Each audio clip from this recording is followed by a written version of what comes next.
What's going on? Jake here with Uncommon EDC, and today I'm checking out the QSP XL Osprey with the button lock. It's exactly what it sounds like, a larger version of their Osprey with a button lock added in.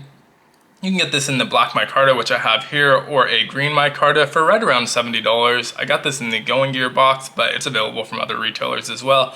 And right off the bat, I'll say this isn't my favorite QSP, not my favorite button lock. It's kind of middle of the road for me. I do like it, I don't love it. I mean, I don't know. Let's get into it and I'll talk about why. It deploys with a flipper tab. The detent's pretty heavy, but not bad.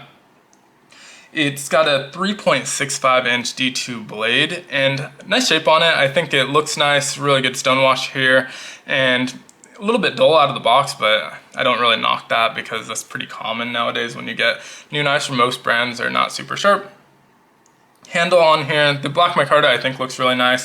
It's a little bit thick compared to what I would like, but it looks nice. I think the contouring on the edges and the kind of cut out here look good. It's 4.75 inches, so plenty of room, real estate for a full 4-finger grip for almost all hands, and it's a comfortable grip.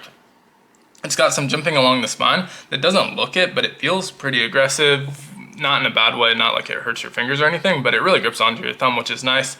Also some jimping on that flipper tab that kind of acts as a finger guard and keeps your finger there. Also nice. Wire pocket clip, not my favorite, but it is reversible if you're left-handed, so that's nice. Not super deep carry, but pretty close to a full deep carry. It does have a backspacer here in that same micarta that adds that lanyard hole if you're a lanyard person. And overall, you can't really feel the pocket clip. I think it's a pretty comfortable knife to carry. So up until this point, I'm pretty happy with it.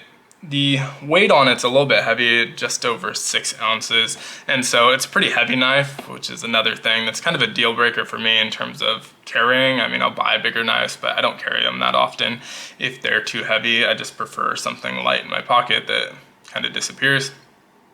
Now to the negatives for me, the button lock sticks out quite a bit. It really is pretty dramatic in terms of how far it's sticking out off that scale. There is a cutout, so it's a little bit lower, but it also sticks out probably a good more than a millimeter over that scale. So that's a little bit dramatic.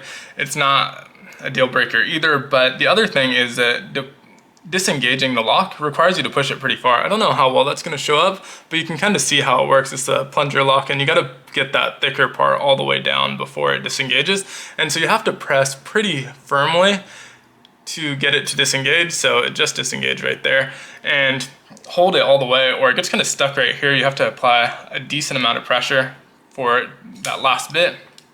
And so you get used to it. It's not the end of the world, but at the same time, compared to every other button lock in my collection, it just doesn't feel as good. And so for comparison's sake, we'll start with the Civivi Conspirator because it's the most similar in size. This one has a really light detent, and the button lock on it's almost flush with the scales. It's the closest to flush of the budget options. And the disengagement on this one is also really light, just like the detent. And so it's a lot better experience. It's much more fidgety, but still not my favorite. I wish it were somewhere in between this and the Osprey. It's decent though. I'd say if I were rating them, I'd say the Osprey is about a 6.5 or so, and this one I would rate an 8. And I'm just talking about the button locks here. I like the knife itself, just talking about the button locks. Next up for the budget brands is the Kaiser Assassin. This one's almost flush when it's closed, but once you open it and engage that lock, it sticks out a decent amount. Pretty similar to the Osprey, but still about half as far, but much further than the Civivi. The lock on this one is really, really good. Even though it's a taller button, it just feels good. It's a fun one to play with, and just about the right amount. The detent's perfect on it, and the pressure to disengage that button lock is just about perfect. It feels really, really good. I'd say that one's a 9.5 if I had to rate it. And that's on the pressure, not so much. I wish it were flush like the Civivi, but actually using the lock feels much better. So I'd say that one's about a 9.5. Now getting out of the budget range, the kind of gold standard of button locks, the ProTech Malibu. This one is almost perfectly flush. It's maybe a hair over the scales. You can't really tell even on camera. Really, it's maybe a hair over the scales, but almost completely flush. And again, the pressure on this one is just about perfect, exactly what you'd want. The detent's really good as well. And so I'd rate the button lock on this one probably about a 9.7, but again, not in the same budget as the rest. So to be able to get a 9.5 for me on the Kaiser Assassin for half the price in the same range as these other two knives is really what I would do if I were looking for a button lock with a flipper tab. I'd go with this Kaiser Assassin, and like the blade on this one quite a lot. It's a little bit smaller, which is perfect for me, but if you prefer a bigger knife, it might not be perfect for you. But the button lock experience, especially if it's your first button lock, you're trying to find a budget blade with a button lock, I would go with this one. It's the best experience. If I picked up this Osprey as my first button lock, I might have decided, hey, button locks aren't for me. It's not that far off, but when compared to the Assassin, it's a huge difference. And if I were gonna pick up one of these, I would do the Assassin every single time. The size of the Conspirator is pretty good. Again, this one's pretty loose. I just feel like these ones are opposite extremes.